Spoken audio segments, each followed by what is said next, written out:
Good morning student अब हम बात करने जा रहे हैं लिमिट्स के नेक्स्ट लेक्चर पर। जैसा कि आपने देखा इसके पहले हमने बात कर ली है इवैल्यूएशन ऑफ लिमिट में डायरेक्ट मेथड क्या है। स्टूडेंट सबसे पहला मेथड मैंने आपको बताया कि कोई भी लिमिट का क्वेश्चन आ जाए डायरेक्ट मेथड यूज करते हैं। ओके, उसके बाद स्टूडेंट मैंने आपको बताया 0/0 फॉर्म क्या है। 0/0 फॉर्म के लिए क्या क्या मेथड यूज करेंगे। इन्फिनिटी बाय इन्फिनिटी फॉर्म क्या है। इन्फिनिटी माइनस इन्फिनिटी फॉर्म क्या है।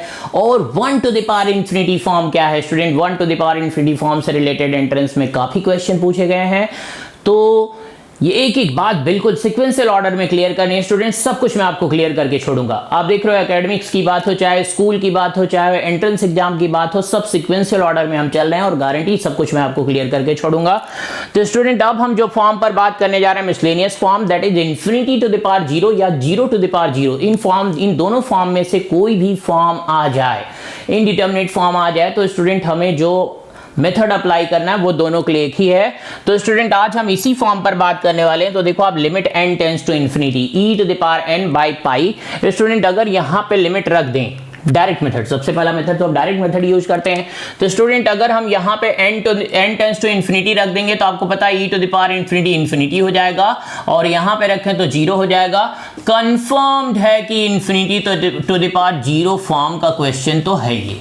ओके स्टूडेंट, इतनी बात क्लियर है। तो अब क्या करेंगे, कैसे सॉल्व करना है इसको, कैसे सॉल्व करना है। स्टूडेंट ध्यान से देखो आप कैसे करेंगे। स्टूडेंट देखो आप कैसे करेंगे। जैसे ही पता चल जाए कि इन दोनों में से कोई भी फॉर्म है तो सबसे पहला काम लिमिट नोट कर लेंगे।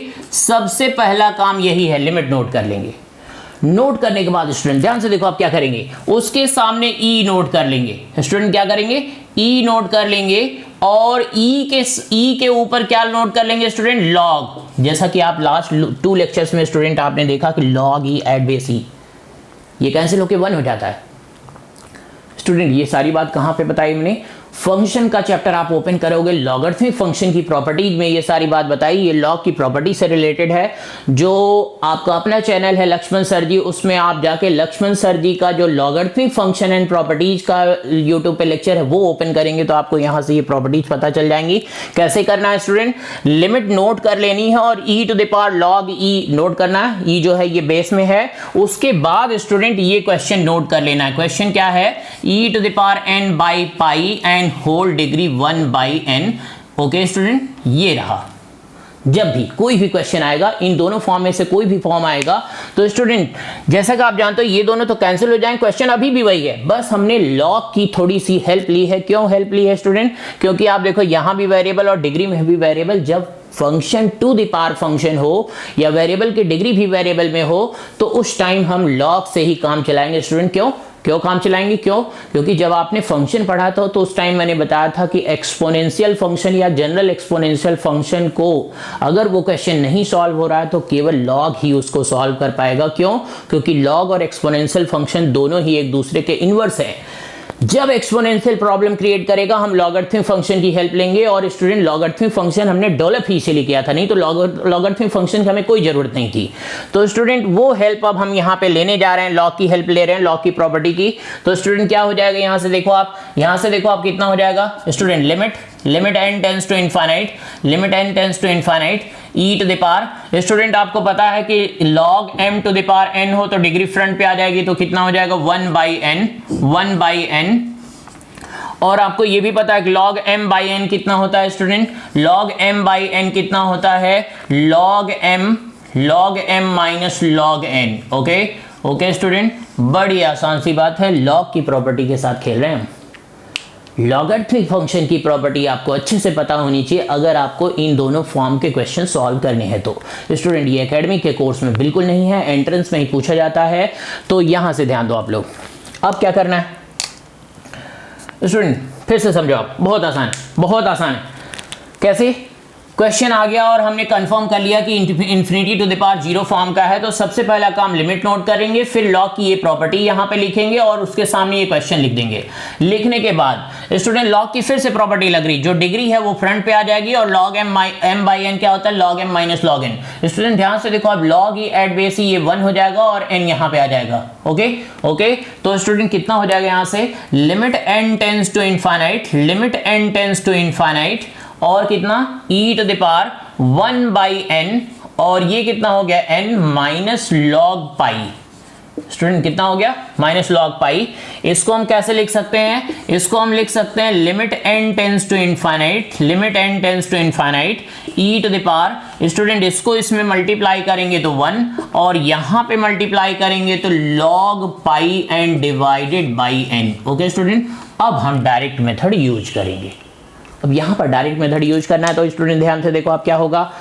जैसे ही हम डायरेक्ट मेथड यूज करेंगे तो e to the power, student e to the power 1 and minus log pi by infinity क्या हो जाएगा 0। Student e to the power 1 is the, that means e is the answer. इस question का answer student पता चल गया हमें, इस क्वेश्चन का आंसर क्या है, e to the power 1 is the answer. Student फिर से एक बार समझो आप, इस फॉर्म के जितने भी क्वेश्चन आएंगे सारे के सारे क्वेश्चन हमें ऐसे ही सॉल्व करने हैं। तो स्टूडेंट यहां पर देखो आप मिसलेनियस फॉर्म में क्या है, इंफिनिटी टू द पावर 0 और 0 टू द पावर 0 फॉर्म का जब भी क्वेश्चन आएगा तो हमें ऐसे ही अप्रोच करनी। कैसे अप्रोच करनी है, पहले लॉ की प्रॉपर्टी यहां पे सेट की, फिर थोड़ी सी प्रॉपर्टी और अप्लाई की, फिर हमने डिस्ट्रीब्यूशन किया, डिस्ट्रीब्यूशन करने के बाद डायरेक्ट मेथड यूज किया तो आंसर आ गया। ओके ओके बच्चों, नेक्स्ट देखो आप क्या है स्टूडेंट, नेक्स्ट क्या है, इसका आंसर ये है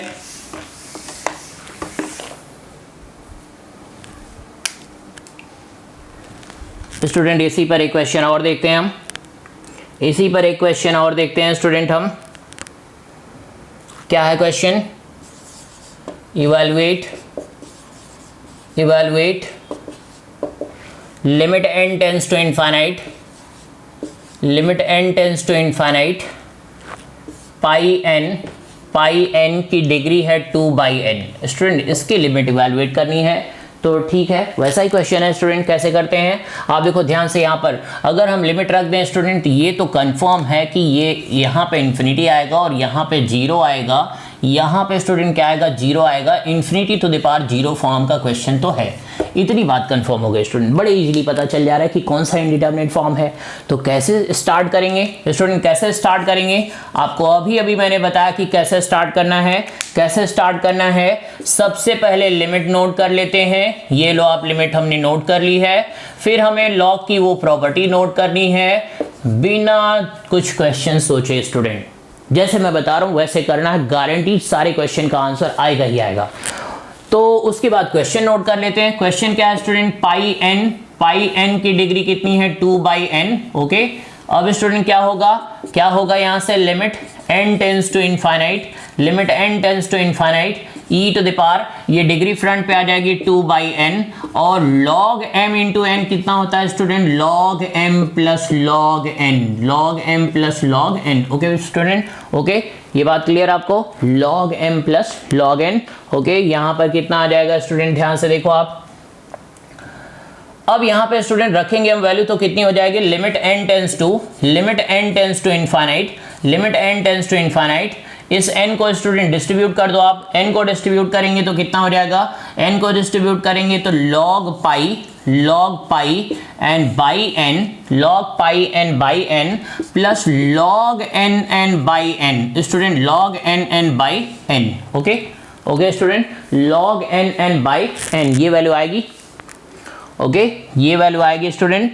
तो ध्यान से देखो आप स्टूडेंट, अब क्या करेंगे हम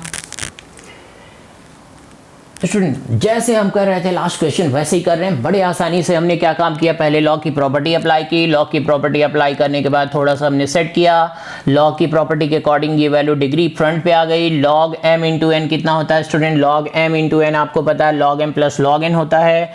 फिर हमने 1/n को डिस्ट्रीब्यूट कर दिया है, 1/n को डिस्ट्रीब्यूट करते हैं स्टूडेंट। अब क्या करेंगे, डायरेक्ट मेथड की अब यहीं पर हेल्प लेंगे, डायरेक्ट मेथड की यहाँ पर हेल्प लेंगे। तो स्टूडेंट कितना हो जाएगा, ध्यान से देखो आप, कितना हो जाएगा e टू द पावर 2। और स्टूडेंट यहां पर क्या, आप देखो इन्फिनिटी रखते ही ये तो 0 हो जाएगा, कितना हो जाएगा 0 हो जाएगा स्टूडेंट, कितना हो जाएगा 0 हो जाएगा। और स्टूडेंट यहां पर जैसे इन्फिनिटी रखेंगे तो log इन्फिनिटी जो भी वैल्यू आएगी एंड डिवाइडेड बाय n, ये भी 0 हो जाएगा स्टूडेंट, ये भी कितना हो जाएगा 0। तो यहां से कितना हो गया student, e to the power 0, इसकी वैल्यू कितनी आ रही 1। यही इसका आंसर है स्टूडेंट, ये इसका आंसर है, ये इसका आंसर है। ओके स्टूडेंट, तो बहुत आसान क्वेश्चन है स्टूडेंट, इस तरीके से हम करेंगे। आपको क्या करना, बहुत सारी प्रैक्टिस करनी पड़ेगी स्टूडेंट। आज के लेक्चर में मैंने आपको बता दिया कि इन्फिनिटी टू द पावर 0 या 0 टू द पावर 0 फॉर्म का क्वेश्चन आ जाए, इन्फिनिटी टू द पावर 0 या फिर 0 टू द पावर 0 फॉर्म का क्वेश्चन आ जाए तो कैसे करना है। ये फिक्स्ड अप्रोच है, लॉग की हेल्प ले रहे हैं, लेकिन उसको एक हम एक्सपोनेंशियल के टर्म में ले रहे हैं। Okay student. तो स्टूडेंट अभी तक हमने सारी बात कर ली है। जो हमने इवैल्यूएशन ऑफ लिमिट का कॉन्सेप्ट स्टार्ट किया था उसमें हमने डायरेक्ट मेथड भी देख लिया है, 0 बाय 0 फॉर्म भी देख लिया है, इन्फिनिटी बाय इन्फिनिटी फॉर्म भी देख लिया है, 1 to the power infinity form भी देख लिया है, इन्फिनिटी माइनस इन्फिनिटी फॉर्म भी देख लिया है, मिसलेनियस फॉर्म भी देख लिया है। सारे फॉर्म हमने कंप्लीट कर लिए हैं। अब हम अगले लेक्चर में बात करने वाले हैं एल हॉस्पिटल रूल पर, जो ऑब्जेक्टिव क्वेश्चन में हमारी काफी हेल्प करेगा स्टूडेंट। लेकिन स्टूडेंट कंडीशन क्या है, उसके लिए थोड़ी डिफरेंशिएशन आपको आनी चाहिए। अगर आपने डिफरेंशिएशन पहले पढ़ लिया है, फिजिक्स के लिए पढ़ लिया है या फिर मैथ्स के लिए पढ़ लिया है, जिसके लिए भी पढ़ लिया है, थोड़ी सी डिफरेंशिएशन, बहुत ज्यादा नहीं, थोड़ी सी डिफरेंशिएशन की जरूरत हमें पड़ेगी। एटलीस्ट बेसिक डिफरेंशिएशन की जरूरत पड़ेगी। तो स्टूडेंट बेसिक डिफरेंशिएशन अगर आपको नहीं आती तो एक बार कहीं चेक करना है आपको। बेसिक डिफरेंशिएशन सीख के, या जिन स्टूडेंट के लिए एंट्रेंस नहीं देना वो अभी स्टॉप कर सकते हैं यहाँ से लेक्चर, या और जिनको एंट्रेंस देना उनको ये बात देखनी ही पड़ेगी। Okay student. तो वो बात आगे हम कंटिन्यू करने वाले हैं, वहां से आगे आपको और भी अच्छे कंटेंट मिलेंगे। और एल हॉस्पिटल रूल एक ऐसा रूल होगा, पीछे जितने क्वेश्चन हम करके आए उनका answer with in a minute. Student आपको पता है जेईई मेंस में एक क्वेश्चन के लिए 2.25 मिनट अप्रॉक्स इतने मिनट मिलते हैं एक क्वेश्चन के लिए। अगर within a minute answer आ जाए तो बड़ी अच्छी बात है। Within a minute, 1 minute के अंदर अगर स्टूडेंट आप आंसर निकाल लेते हो किसी क्वेश्चन का, इसका मतलब जेईई मेंस में आपकी गेम बहुत अच्छी चलने वाली है। किसी क्वेश्चन का आंसर 1 मिनट के अंदर निकाल लेते हो आप, तो यही आपकी ऑब्जेक्टिव अप्रोच है, यही आपकी ऑब्जेक्टिव अप्रोच है। सब्जेक्टिव अप्रोच के लिए स्टूडेंट अगर 4 मार्क्स का क्वेश्चन है तो अप्रॉक्स 6 मिनट के अंदर क्वेश्चन आपका सॉल्व हो जाना चाहिए। अगर 6 मार्क्स का क्वेश्चन है तो अप्रॉक्स 10 मिनट के अंदर आपका क्वेश्चन सॉल्व हो जाना चाहिए। 1 मिनट का क्वेश्चन है, 1 मार्क का क्वेश्चन है तो 2 मिनट अप्रॉक्स में आपका क्वेश्चन सॉल्व हो जाना चाहिए। और अगर 2 मार्क्स का क्वेश्चन है तो अप्रॉक्स 3 to 4 मिनट के अंदर आपका क्वेश्चन सॉल्व हो जाना चाहिए। टाइम का एवरेज कैलकुलेट करना स्टूडेंट बहुत जरूरी है, क्योंकि आप ऐसे एग्जाम में बैठने जा रहे हो, एकेडमिक हो चाहे एंट्रेंस हो, जिसमें टाइम, अगर आपकी टाइमिंग परफेक्ट होगी तो आपका आंसर सुटेबल आएगा, सबसे अच्छा आएगा। और सब्जेक्टिव कॉपी में स्टूडेंट प्रेजेंटेशन बहुत मैटर करती है, तो टाइम के अंदर कैसे हमें अच्छे से प्रेजेंट करना, इस पर भी मैं एक वीडियो लेक्चर बनाने वाला हूं। तो उसमें आपको पता चल जाएगा कि बोर्ड की कॉपी हमें कैसे लिखनी चाहिए। साथ में मैं आपको आगे ये भी बताने वाला हूं कि बोर्ड के क्वेश्चन की कैसे तैयारी करनी चाहिए। बोर्ड के लिए मैं एक सीरीज भी लेके आने वाला हूं, साथ में जेईई मेंस के लिए भी मैं एक क्वेश्चन का सीरीज लेके आने वाला हूं, जिसमें आपको बताया जाएगा 1 से लेकर 25 क्वेश्चन जो भी सब्जेक्ट में पूछे जा रहे हैं उनको कैसे हैंडल करना है, कैसे मैनेज करना है, कम टाइम में ज्यादा आंसर कैसे देना है, उन सब बातों पर बात करेंगे। Okay, thank you.